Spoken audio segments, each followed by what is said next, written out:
Selamat malam, untuk rekan-rekan yang saya kasihi. Saya akan membawa materi dana pensiun. Kita tahu meskipun pemerintah mewajibkan semua perusahaan untuk mengikuti para pekerja yang masuk dalam program jaminan pensiun BPJS atau Badan Penyelenggaraan Jaminan Sosial Tenagakerjaan, program dana pensiun di luar BPJS masih tetap berjalan.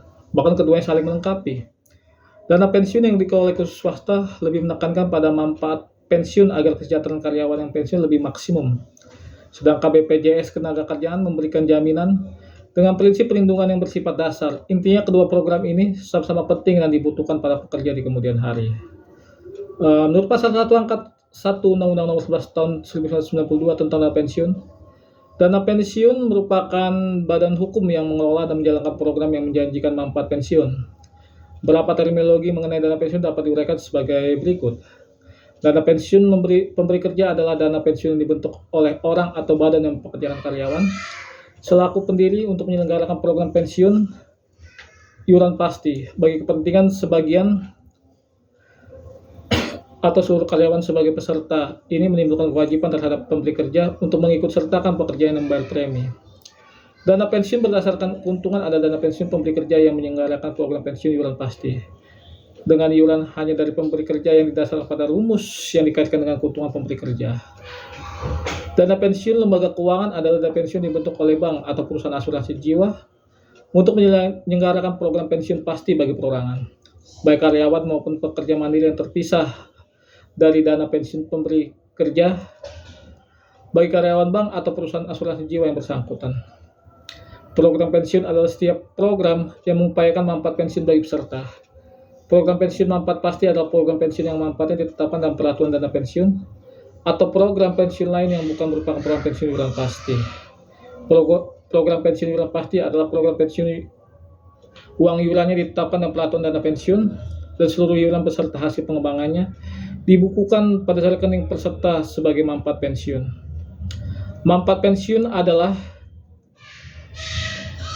pembayaran berkala kepada peserta pada saat dan dengan cara yang ditetapkan dalam peraturan dana pensiun. Manfaat pensiun normal adalah manfaat pensiun bagi peserta yang mulai dibayarkan pada saat peserta pensiun setelah mencapai usia pensiun normal atau sesudahnya. Manfaat pensiun dipercepat adalah manfaat pensiun bagi peserta yang dibayarkan bila peserta pensiun pada usia tertentu sebelum usia pensiun normal. Lalu, manfaat pensiun cacat adalah manfaat pensiun bagi peserta yang dibayarkan bila peserta menjadi cacat. Pensiun ditunda adalah hak atas manfaat pensiun bagi peserta yang berhenti bekerja sebelum mencapai usia pensiun normal, yang ditunda pembayaran sampai pada saat peserta pensiun sesuai dengan peraturan dana pensiun. Peserta adalah setiap orang yang memenuhi persyarat peraturan dana pensiun, sedangkan pemberi kerja adalah pendiri atau mitra pendiri yang mempekerjakan karyawan. Kemudian, pendiri adalah orang atau badan yang mempekerjakan dana pensiun pemberi kerja, bank atau perusahaan asuransi jiwa yang membentuk dana pensiun lembaga keuangan. Mitra pendiri adalah pemberi kerja yang ikut serta dalam suatu dana pensiun, pemberi kerja untuk kepentingan sebagian atau seluruh karyawannya. Organ dana pensiun terdiri dari pengurus dan dewan pengawas. Pekerja mandiri adalah pekerja atas usaha sendiri, bukan karyawan dari orang atau badan usaha. Penerima titipan merupakan bank yang menyelenggarakan jasa penitipan berdasar undang-undang perbankan. Pembentukan dana pensiun pemberi kerja didasarkan pada pernyataan tertulis. Pendiri menyatakan keputusannya untuk mendirikan dana pensiun dan memberlakukan peraturan dana pensiun. Peraturan dana pensiun ditetapkan oleh pendiri, penunjukan pengurus, dewan pengawas, dan penerima titipan.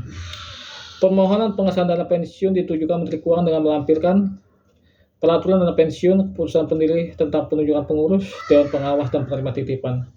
Arahan investasi laporan aktuaris apabila dana pensiun menyelenggarakan program pensiun manfaat pasti. Surat perjanjian atau pengurus dengan penerima titipan.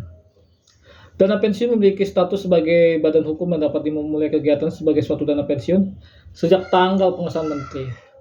Pada penjelasan atas Undang-Undang Nomor 11 Tahun 1992 tentang dana pensiun disebutkan 5 asas pokok penyelenggaraan program pensiun. Satu, asas keterpisahan kekayaan dana pensiun dari kekayaan badan hukum pendirinya, seperti yang telah saya paparkan dari materi tadi. Kedua, asas penyelenggaraan dalam sistem pendanaan, yang dimana pendanaan itu setiap peserta. Yang tiga, asas pembinaan pengawasan. Yang keempat, asas pendanaan manfaat. Yang kelima, asas kebebasan untuk membentuk dan tidak membentuk dana pensiun. Demikianlah pemaparan materi dari saya. Saya ucapkan terima kasih.